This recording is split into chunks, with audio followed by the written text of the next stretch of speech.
Cool. I think we'll just get started and then people join when they join. So thanks for joining today's session. I'm planning to start doing LinkedIn Lives on a regular basis, maybe once or twice a month. And this is first of those events which I'm going to do. I actually did a collab event about 3-4 weeks ago with my good friend Jess. It was about acing interviews. So if you haven't checked that out, I'll put the link on the chat as well. But I'm planning to do sessions like this probably once or twice a month to help people in different aspects of their careers as well. So just something to keep in mind. So with that being said, let's get into today's topic. So today I wanted to focus on how to strategize your job application process, because this is the thing. Research has found that on an average, people spend 90,000 hours in their lifetime at work. That is about 1/3 of your life. So the career you choose is really, really important, and people fail to realize this. And a lot of people just go through the motions. Whatever job they get, they just take it, and then they figure out, you know what, the universe will give me signs and will give me my next job. No, it doesn't work like that. Because this is the thing. Our life is like a GPS system. Say you're using Google Maps. If you don't put the destination address, then you cannot expect to reach the destination. And then you cannot say that Google Maps is not working properly. And our lives are the same way. Our careers are the same way.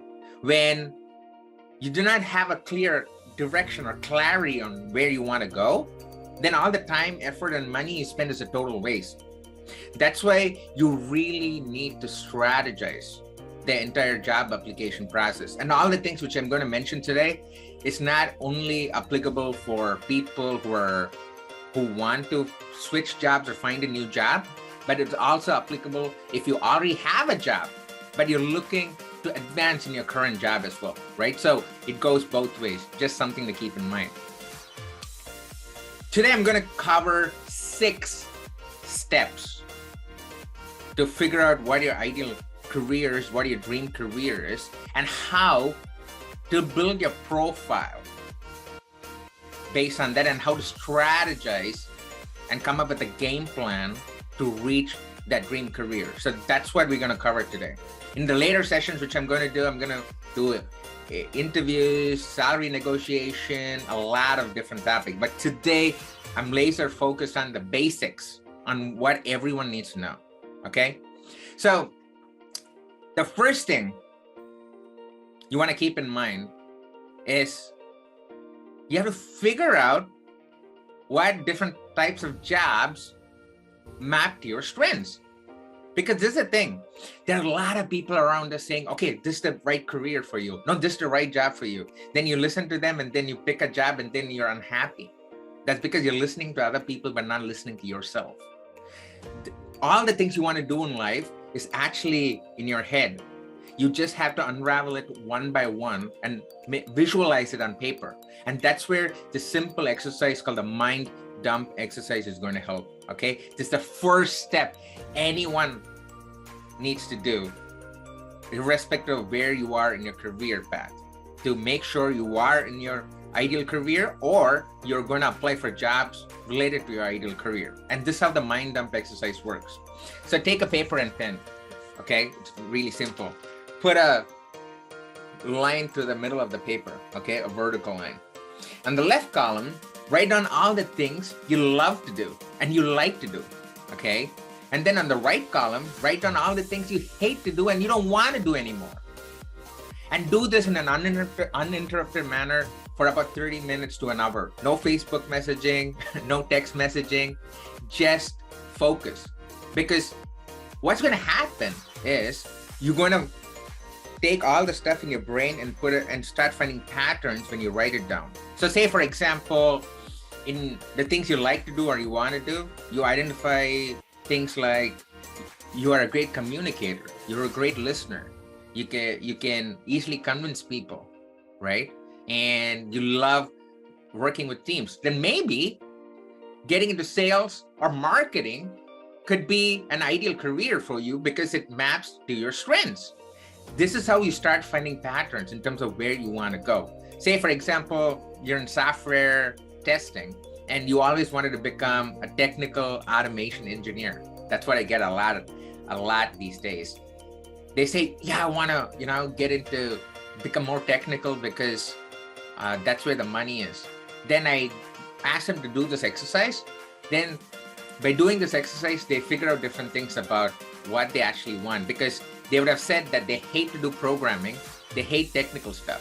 But here they are saying they want to become technical, right? Then this exercise is going to help them think about different other career options which you could focus on, right? So always start with the mind dump exercise. And again, you can download these templates from my website, and I'm going to put the link over here on the chat window. And as and when you have questions, keep putting them in the chat window, so I'll make sure I answer them.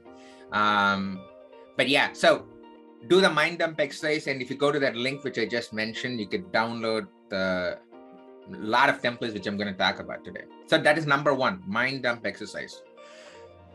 Number two, so based on this mind dump exercise, you're going to identify 4 or 5 career options, okay? And then out of those 4 or 5 career options, what you're going to do is pick the top 3 you want to focus on. So say for example, you pick sales, marketing, and then, I don't know, executive assistant. I'm just giving random examples here.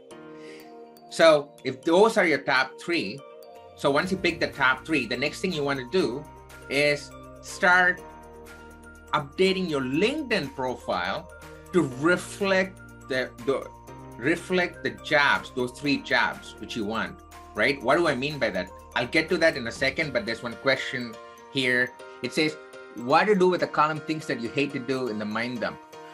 Oh yeah, so sorry if I wasn't clear. So in things you hate to do, write down all the things you don't want to do anymore. Like you may say that I don't want to, be micromanaged. I don't want to work at a company where there's no creativity. I don't want to work at a place where there's stringent process. I don't want to work with teams. I don't want to do programming. So those are the things which will go in the things you hate to do and you don't want to do anymore, right? It's just those things you don't want to continue doing because you already have all these strengths and you want to focus on the strengths.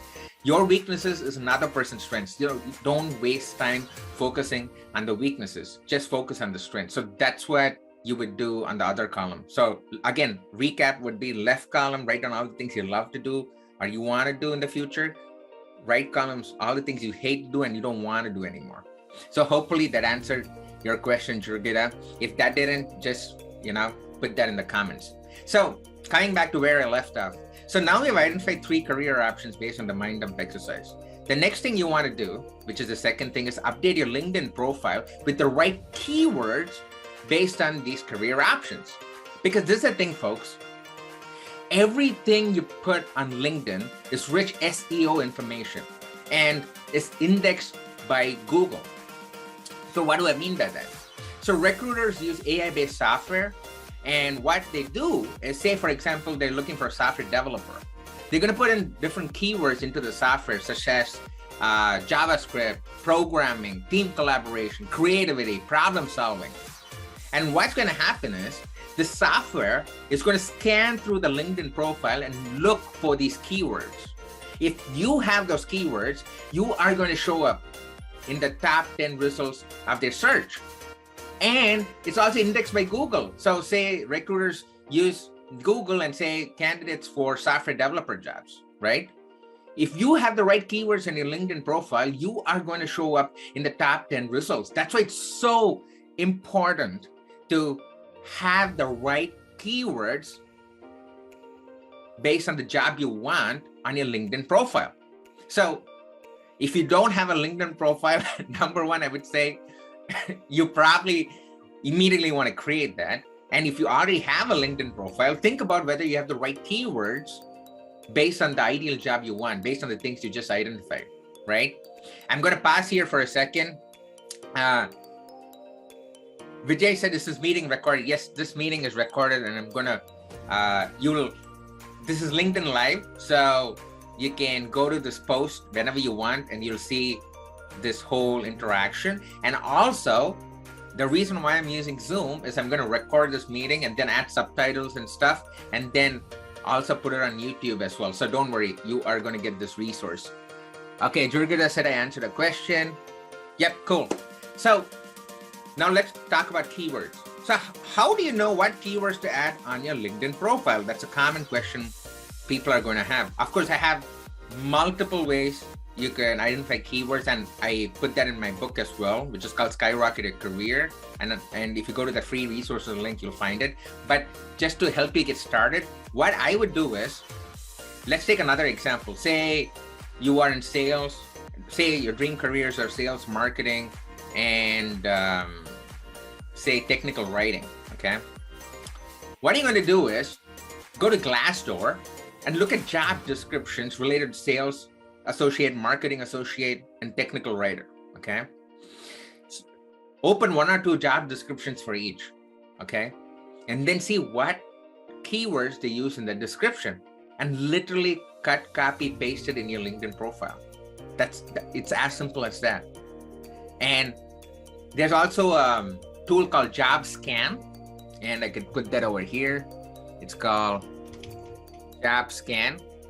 So when you put your resume into Job Scan, it'll tell you what keywords you have and what you're missing based on the job you want as well. But the point is, look at the existing job descriptions and then update your LinkedIn profile with the right keywords.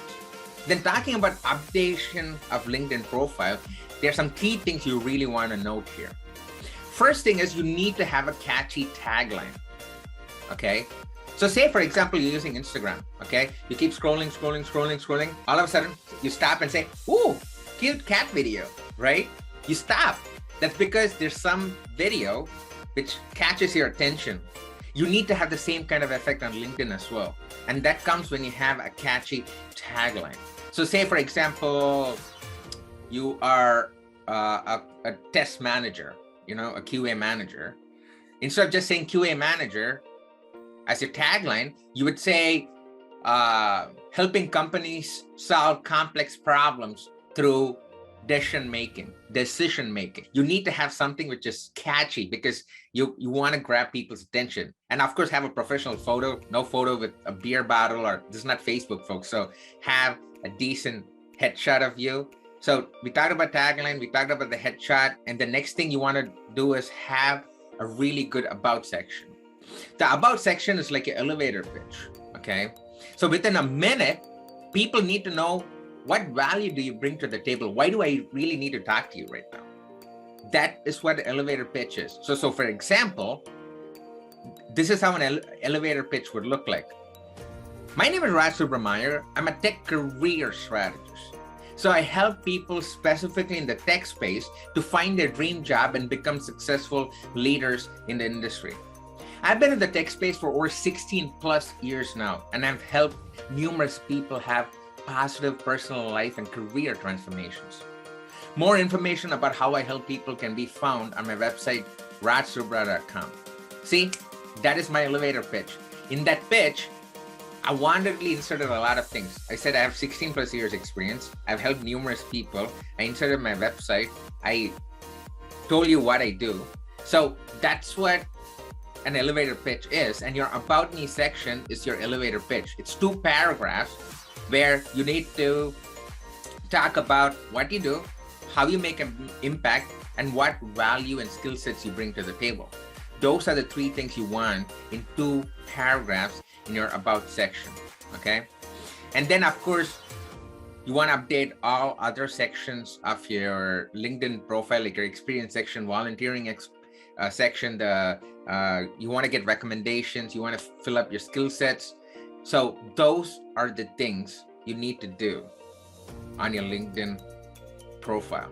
And again, as and when, if you have any questions, you can put that in the comments below.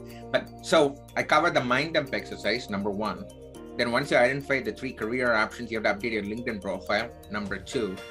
Now the number 3 key factor to strategize your job application process is your resume. A cool thing about updating your LinkedIn profile is you can generate a resume right from your LinkedIn profile. So there's a build a resume option. Under your profile, there'll be a more button, and then there'll be a build a resume option. And you can generate a resume right from your LinkedIn profile. That's why you want to start with updating LinkedIn first. But talking about resumes, the number one mistake a majority of the people make is they use one resume and apply for multiple kinds of jobs. So say, for example, you are applying for a sales job, a developer job, a marketing job. You cannot have one single resume for all three of them because each one has specific keywords which recruiters look for on your resume. So don't make that mistake, folks. Don't have one resume. Instead, have three different types of resumes based on three different career options you have chosen. And make sure they have the right keywords again. Because when recruiters scan through resumes, they literally have only 5-10 seconds and they scan through the right keywords to see whether you have it. If you don't, then they move on to the next resume. So make your resume stand out by having the right keywords and having separate versions based on the different career options you want. Okay. So mind dump, LinkedIn, resume. So now that you have a resume, it's off to the races. So you want to start applying for jobs. But the problem why the job application process is so overwhelming is people do not have a goal of how many jobs they want to apply for. They don't have a set time on when they're going to apply for it. So they don't have this clarity and a goal of what they need to do. That's why applying for jobs is very stressful and overwhelming and people give up. But you folks are not going to give up because I'm literally going to tell you what to do to make this less cumbersome for you. So what are you going to do is, number one, go to Glassdoor, ZipRecruiter, and then the third website could be anything. It could be Indeed or Simply Hired, because this is the thing. All job websites use the same metadata. So you're going to find the same jobs in different websites. But I would definitely hit Glassdoor and ZipRecruiter. And then the third one could be a variable. It could be Career Builder, Indeed, or whatever you choose. What you're going to do is search for the job you want. Say, for example, software test engineer. Once you say you're using Glassdoor, you search for software test engineer, it's going to give you different results. And then on the side, on the top right, usually, there's an option called subscribe to job alerts. Make sure you do that because this is what is going to happen. When you subscribe for job alerts, you can do that on a daily, you can get updates on a daily or weekly basis. What's going to happen is the jobs are going to come right to your email inbox instead of you having to search for jobs in different websites each and every day. See how you are automating the whole process and then reducing some of the stress from it? Because when you subscribe for job alerts, what's going to happen is, say software test engineer jobs, all the jobs on a daily basis which are available, which opened up, is going to come right to your email inbox. And then what you're going to do is you're going to go one step further and then auto folder all the job related emails into one folder. So the only thing you have to do every day is literally open that folder in your inbox and you have all the jobs right on your email inbox. You don't have to spend time going to different job websites every single day. So subscribe for job alerts. That's number 4. Number 5. Okay, now you have subscribed for job alerts and you're getting all the emails in the email inbox. You have to start applying for jobs. That's where you need to have a set goal of how many jobs you want to apply for. Okay. My advice would be is at least apply for 50 jobs per week because there's so many job openings available right now and a lot of people are applying for similar kind of jobs as you guys are, or you may do that in the future as well. So what you're going to do is say your goal is to apply for 50 jobs per week. Chunk it down into 10 jobs per day. So Monday, Tuesday, Wednesday, Thursday, Friday, chunk it down to 10 jobs per day. And then block a time on your calendar. Say, if you have a 9 to 5 job, say you wake up in the morning at 7 a.m. and 7 to 8, during the weekday, you always apply for jobs, or it could be after work, say 8 to 9 p.m. You're going to apply for jobs. Block a time and do the job application the same time slot every single day, because your mind starts getting used to it and then it becomes a routine, just like brushing your teeth. So block time, have a goal, and then apply for the jobs which come to your email inbox. It's as simple as that. So that is number 5, blocking time. And the final thing to complete this whole cycle is you have to track the jobs you want to apply for. So a lot of people who know me or who have read my book or some of my blog posts, you know that in 2009, I applied for 1,293 jobs, 1,293 jobs, and I'm not exaggerating. So from the beginning of 2009 till end of 2009, I applied for 1,293 jobs. And I got 4 callbacks out of it. And then I just converted one job, which was not a full-time job, but it was an internship. Then I worked my ass off for 6 months to prove to the company that I could do the job, and the rest was history. I'm here talking to you. But the reason I'm sharing the story is when I applied for the 1,293 jobs, I didn't have any strategy. I didn't have any plan, because this is what used to happen. I'm already 200 jobs into my job application process. All of a sudden, a person calls me and says, hey, I'm calling from Bank of America about the job you applied for. They won't mention what job you applied for, and you have no idea what job you applied for because you've already 200 jobs into your job application process. Then you have to assume what job you applied for and then have a conversation. And of course, it's not going to be a relevant conversation, and then they're not going to call you back. This is going to happen to anyone who's applying for new jobs, because as and when you go through the job application process, you're going to get calls out of the blue, and you want to make sure you have relevant conversation. So for doing that, what you're going to do is track your job application process. So if you go to that free resources link, which I just mentioned, you'll find something called the job application tracking sheet. It's a simple Excel sheet which has different columns. The first column is the job link. Second column would be the job name. The third column will be the company. Fourth column would be the comments column. Fifth column could be email, if any. Then the sixth column could be follow-ups. That is one thing people do not do, but I highly recommend following up after 5 days once you apply for a job.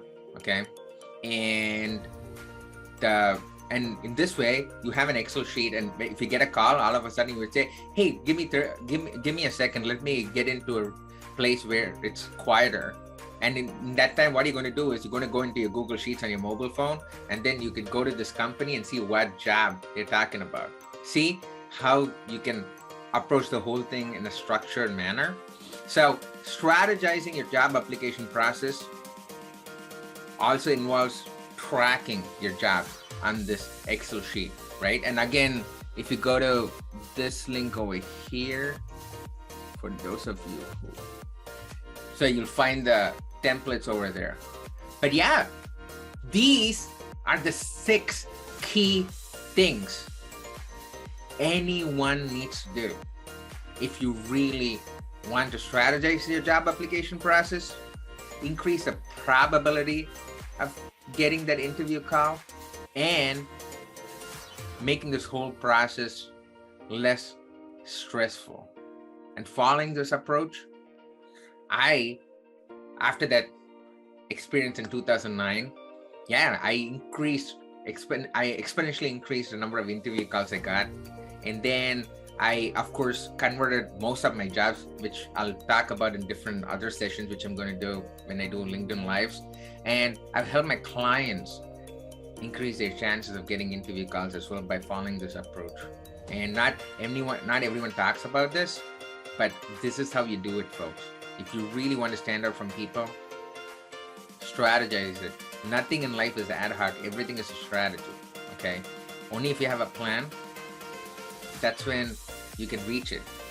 There's a saying, a goal without a plan is just a wish, and that is so true. And you really need to structure this whole process. So hopefully this gave you a lot of information about what do you want to do when you're applying for different jobs.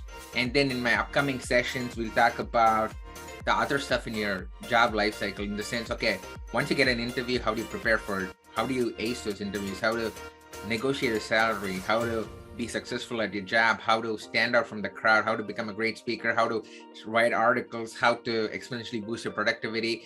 I have so many topics in store for all of you folks, and I'm going to do these LinkedIn live sessions regularly as well. So hoping you got some value from this. If you have any questions, I'm going to stay back, and you can put that in the comments. If there are no questions, no worries. I'm going to put this video. You'll find this video in the stream forever on my LinkedIn. And I'm also going to put this link, this video with subtitles and all the things. I'll edit it and put it on YouTube as well. And if you want more information about how you can connect with me, so that's the link there. You can make sure you follow me on LinkedIn, because when you follow, you get notifications automatically when I do live sessions. So even if you miss it, if you missed the post about me doing a live session, LinkedIn will notify you when I go live. So make sure you follow me. I also have a newsletter, a weekly newsletter, which goes out talking about all these aspects as well. It's meant to motivate and inspire you, and also give you actionable strategy. So make sure you subscribe for that as well. And finally, if you want to continue this conversation and ask more questions to me outside this session, make sure you join my private Facebook group. It's a carefully curated group of entrepreneurs, leaders, tech folks and non-tech folks who have one goal, which is to improve their personal life and careers, right? So make sure you join that group, and you can continue asking questions there as well, because I follow that. But yeah, so that's pretty much what I had for today. Do any of you have any questions? I'm gonna wait for 30 seconds and see if you have questions. Cool. Okay. Thank you so much for the people who joined, and I hope to see you in another LinkedIn live session, which is coming up soon. So make sure you check out my feed and follow me, and then you'll get notified as well. I appreciate all the folks who joined. Thanks, Jayesh, for the support and joining from India as well. I appreciate it. Thanks, William. Yep. And appreciate it. So thanks, folks. I'll see you next time. Have a great day. Okay. Oh, Vijay already asked a question. Sorry. So, and Navya has a question too. Okay. For those of you who want to leave, feel free to leave, but I want to make sure we answer these questions. So Vijay asks, I'm totally sick of the QA job. Any good suggestions for any other job types? So Vijay, and again, thanks for joining. I know we've been in touch for past couple of years. This is the thing. First, do the mind up exercise and figure out what are the different things you like to do. Okay. Based on that, you can figure out, okay, what QA jobs actually apply to your strengths. So just based on my experience, you can be a scrum master, you can be a project manager, you can be a process analyst, you can be a business analyst. Yeah. And so there's so many jobs apart from just QA. So don't worry, there is hope. It's just a matter of you focusing on the 2-3 career options which actually map your strengths, and then making sure, again, you follow all the steps which I just mentioned. Your LinkedIn profile should reflect that, and then your resume should reflect that, right? So that's what I would suggest for you. And again, I can give you different career options, but the point is you have to figure out, once you do the mind dump exercise, what your strengths are, right? But the things I mentioned could be good possible options for you as well. So just think about that, okay? Navya said, for a 3-year experienced tester, what are job options other than STED? Oh, that's very similar to what I told Vijay. So other than STED, again, for STED means software development engineering test. That is a technical software tester who can write code and build utilities, write automation code. That's what they call STED, just for other people who do not know what they're talking about. So you have 3 years experience. So the world is your oyster. The point is you have so many different options.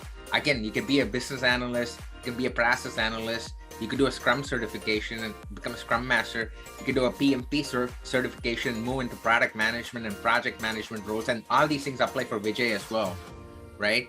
And then, I don't know if they're interested in UI, UX design. If so, then that could be a good option as well. So you have a lot of options and you have only 3 years experience. So that is good. That means that you can pivot however you want to pivot, right?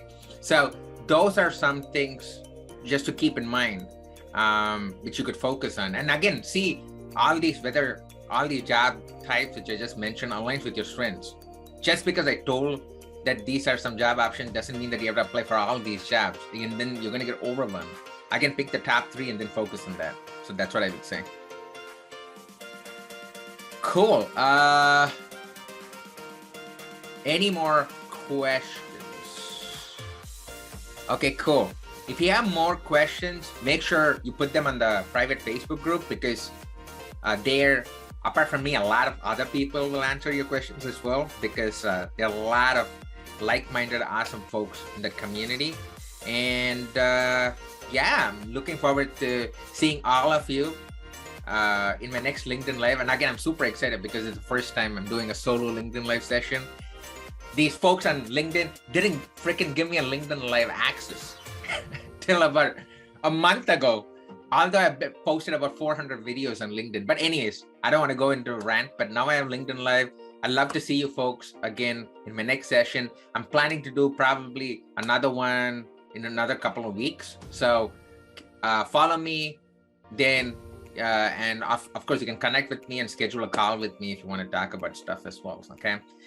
Thank you so much for all your support, and I appreciate it. You have a good rest of your day. Thank you.